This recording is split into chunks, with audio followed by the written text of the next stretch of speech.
Hello, good morning my करछी से कलम तक फैमिली। मेरे पूरे परिवार को मेरा प्यार भरा नमस्कार, और जो अभी तक मेरे इस परिवार का सदस्य नहीं बने हैं उन्हें भी मेरा प्यार भरा नमस्कार। तो मेरी पिछली ब्लॉग देख करके बहुत सारे लोगों ने मुझे मैसेज किया, कमेंट किया, कुछ लोगों ने तो फ़ोन भी कर दिया कि वो लोग 100 साल पुराना ये जो मकान है ना वो देखना चाहते हैं कि अंग्रेज़ों के समय का मकान कैसा होता था। एनीवेज़ अभी जो ये मकान है ये एक्चुअली में मकान ही है, घर वाला कंडीशन ख़त्म हो गया क्योंकि सारे सामान पैक हो गए। तो मैं आपको मकान दिखा दूंगी और वीडियो के लास्ट में आपको दिखाऊंगी कि कैसे मैंने इस मकान को घर बनाया था, और आप उसे देखने के बाद मुझे ज़रूर अपने व्यूज़ बताइएगा। तो आज की ब्लॉग में मैं आपको दिखाने वाली हूँ 100 साल पुराना यानी अंग्रेज़ों के ज़माने का बंगला अभी की कंडीशन में, और डेकोरेट करने के बाद वो कैसा लगता है।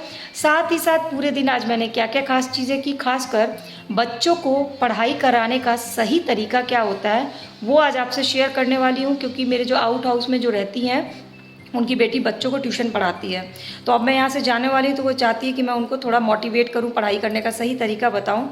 तो मैं उन्हें जा रही हूँ ये सारी चीज़ें बताने के लिए, क्योंकि मैंने ना हर एज ग्रुप के बच्चों को पढ़ाया है, और हर तरह के बच्चों को पढ़ाना सिर्फ पढ़ाई नहीं होती बल्कि साइकोलॉजिकल होता है कि हर बच्चे का दिमाग, सोच, समझ सब चीज़ अलग होता है। तो साइकोलॉजिकली भी आपको पढ़ाई कराने का तरीका अलग अलग अपनाना पड़ता है। तो वो सारी चीज़ें मैं आज आपसे शेयर करने वाली हूँ। तो अगर आप पेरेंट्स हैं तो ज़रूर देखिएगा इस पूरी ब्लॉग को, आपको बहुत सारी चीज़ें जानने, समझने और सीखने का मौका मिलेगा। तो चलिए शुरू करते हैं आज की ब्लॉग।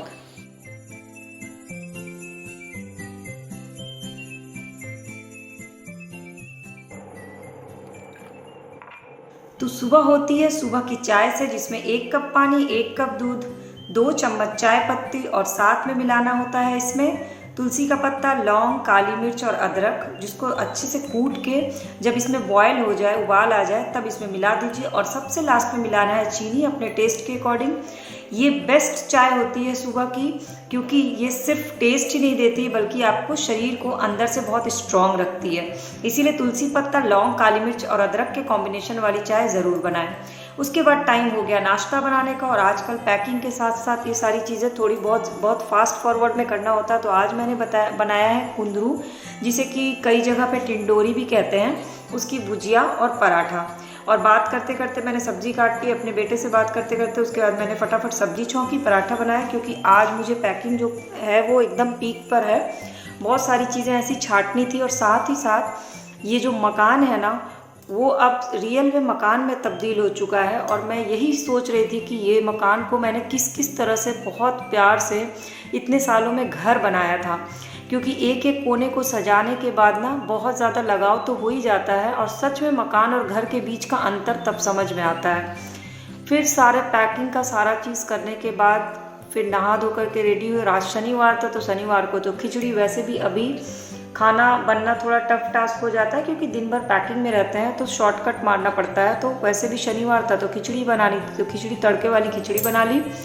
और उसके बाद अगला प्लानिंग क्या करना था पैकिंग का वो सारा किया, क्योंकि आज मुझे किचन भी वाइंड अप करना था। अब मैं आपको पहले दिखा देती हूँ जो अंग्रेज़ों के ज़माने का बंगला है ये कैसा है। तो ये सबसे आगे का बरामदा है। ऊपर का जो आप पोर्शन देखेंगे ना, छत, वो बिल्कुल अलग है। बाहर से वो मैं आपको दिखाऊंगी। ये एक साइड का बरामदा है, फिर बीचों बीच ये एंट्री गेट है। बहुत ऊंचे ऊंचे यहाँ दरवाजे, 9 फीट के दरवाजे हैं ये। और अच्छी बात यह है कि मेंटेन किया हुआ है कि जाली के दरवाजे भी इसमें लगे हुए। सेम वैसा ही बरामदा दूसरे साइड है। ये जो अंग्रेज़ों के समय के जो मकान होते थे, इनकी खास बात ऊंची छत तो होती ही थी, साथ ही साथ ये होता था कि एक ही कमरे में कम से कम 4 दरवाजे, 4 खिड़कियाँ ज़रूर होती थी। मतलब कर्टेंस की तो एकदम लाइन लग जाती है। उसके बाद घुसते ही बहुत लंबा चौड़ा सा हॉल है। जब मैं शुरू में इस घर में आई थी तो मुझे लगता था कि मुझे तो स्केटिंग आनी चाहिए, क्योंकि इस घर में इतना ज़्यादा चलना पड़ता था। ये सारा वॉल पेंट ये पिछली दिवाली में मैंने किया था इसको, क्योंकि एक तो सरकारी मकान, ऊपर से 100 साल पुराना मकान, अंग्रेज़ों के समय का मकान, इसको और खूबसूरत बनाने में बहुत एक्स्ट्रा एफर्ट लगाना पड़ता है। तो ये सारी चीज़ों को मैंने बहुत अच्छे से डेकोरेट किया था। तो बेसिकली इस एरिया को मैंने अपना ड्राइंग रूम बनाया था, जो कि अभी कबाड़ा रूम हो चुका है। और सामने जो एक लंबा सा आपको दिख रहा है ना, वो डाइनिंग स्पेस है। एक्चुअली पूरा हॉल है। इसमें अभी के टाइम के बहुत सारे 4 कमरे तो निकल ही जाएंगे। आप छत देखिए कितने ऊंचे, पंखे जो हैं वो रॉड में लगे हुए हैं, झूमर भी ये सरकारी लगा हुआ है। और ये जो डिवाइडर है ना, ये बहुत ऊंचा सा है।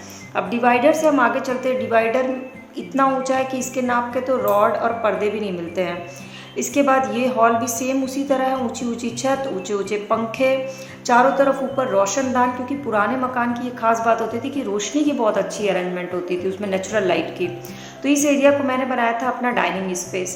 अब बीचों बीच से ये है और दोनों तरफ मकान 2 पार्ट में है। तो ये मैं पहले आपको पहले पार्ट में लेके चलती हूँ। ये वाला जो रूम है ये बहुत बड़ा है साइज़ में, और इसमें भी 4 दरवाजे 4 खिड़कियाँ हैं और ऊंची ऊंची छत है। इसको मैंने अपना गेस्ट रूम बनाया था। तो कोविड के टाइम में जब हमारे घर पे 14-15 लोग थे तो ये एक कमरा मेरे इन लॉज को अलॉट किया गया था। मतलब उस समय तो ऐसा जैसे होटल वाला रूम होता है उसी तरह से एक एक रूम सबको अलॉट किया था मैंने। तो ये एक रूम बहुत बड़ा है, इसमें अलमारियाँ भी बनी हुई हैं और अलमारियों में वुडन वर्क भी किया। मतलब कोई कहेगा नहीं कि ये 100 साल से भी ज़्यादा पुराना मकान है। अब इसके बाद ये कॉर्नर है जिसका दरवाज़ा बंद करके मैंने छोटा सा स्टोर रूम बना दिया था, जहाँ मैं अपना अचार बुयाम ये सब रखती थी। और हालत देखिए कि अभी बिल्कुल टूट फूट गया है, मतलब अब जब इसकी सारी असलियत सामने आ रही है। फिर ये सेकंड रूम है जिसको हमने स्टडी रूम बनाया था और इसी से अटैच बाथरूम है।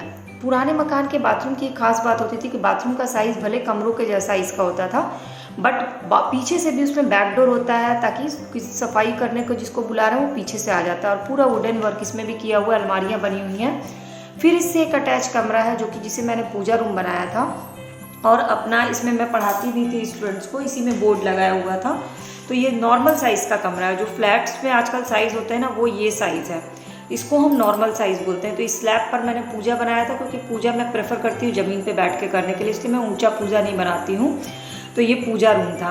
इसके बाद ये हमने एक पार्ट देख लिया। अब मैं आपको दूसरे पार्ट में लेकर के चलती हूँ। ये बीचों बीच हॉल है, एक पार्ट ये था। अब दूसरा पार्ट जो है उसमें सबसे पहले आता है किचन, जिसमें कि 2 किचन है। एक ये जो नॉर्मल किचन है, इसमें एक तरफ मैंने ये सारी चीज़ें रखी और दूसरे साइड मैंने इलेक्ट्रॉनिक आइटम्स लगाया था। और डब्बे रखने के लिए जगह नहीं था, इसलिए मैंने लोहे का ये रैक लगा दिया था रेगुलर यूज़ वाले डब्बे रखने के लिए। इसके बाद अंदर ये स्टोर जैसा दिया हुआ है, तो नीचे पूरी अलमारियाँ बनी हुई। तो स्टोर में अंदर स्टोरेज का सामान, महीने का सामान, गल्ला पानी जो होता है वो रखते हैं। और यहाँ पे बर्तन स्टैंड लगाया था। ये बेसिकली मेरा नॉनवेज किचन है क्योंकि मैं नॉनवेज अलग बनाना प्रेफर करती हूँ, नॉनवेज के बर्तन भी अलग, चूल्हा भी अलग। और ये सारे स्टैंड पटरे जो है ना लकड़ी के, वो मैंने लगवाए हैं बर्तन रखने के लिए, क्योंकि अलमारियाँ बहुत ऊंची ऊंची बनी थी तो इतना पॉसिबल नहीं था कि बार बार उतनी ऊंची अलमारियों से उतारा जाए।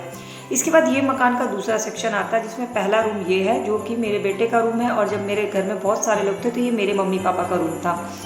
तो इसमें मैंने 2 बेड लगवा के रखा हुआ था और इसको बहुत खूबसूरत तरीके से मैंने रेनबो कलर में इसको सजाया था। आपने अगर मेरी पिछली वीडियोस देखी होगी इंटीरियर डेकोरेशन की तो ये रूम ज़रूर देखा होगा कि बच्चों के कमरे को कैसे डेकोरेट कर सकते हैं उन्हीं के सामान से। इसके बाद ये बेडरूम है जो कि बहुत ही ज़्यादा बड़ा है और पूरी बारात यहाँ पर सो सकती है, इतना लंबा चौड़ा यहाँ पर एरिया है। और यहाँ पे भी इसमें भी वुडन वर्क है, 4 दरवाजे 4 खिड़कियाँ, अटैच बाथरूम है जो कि बहुत बड़ा है, पूरा कमरे के साइज़ का है।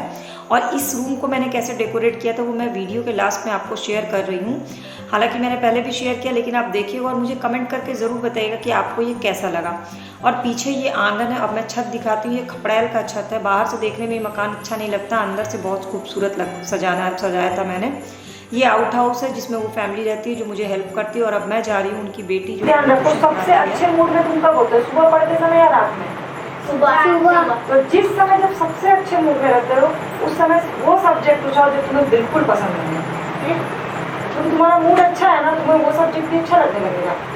एक तो मूड भी अच्छा है और फेवरेट सब्जेक्ट भी उठा लोगे तो फायदा क्या? अपने अच्छे मूड का फायदा उठाओ। उस समय खराब जो तुम्हें बिल्कुल पसंद नहीं वो पढ़ो, देखो धीरे-धीरे तुमको पसंद आ जाएगा। इंग्लिश पढ़ो सुबह में जब सबसे अच्छा मूड है। और जब दिमाग एकदम थका हुआ लगे कि अब पढ़ने का मन नहीं कर रहा है, लेकिन मजबूरी है, मम्मी पापा बोले हैं तो पढ़ना पड़ेगा, टीवी देखने मना है, रात में 8 बजे तक तो पढ़ना ही है, तो उस समय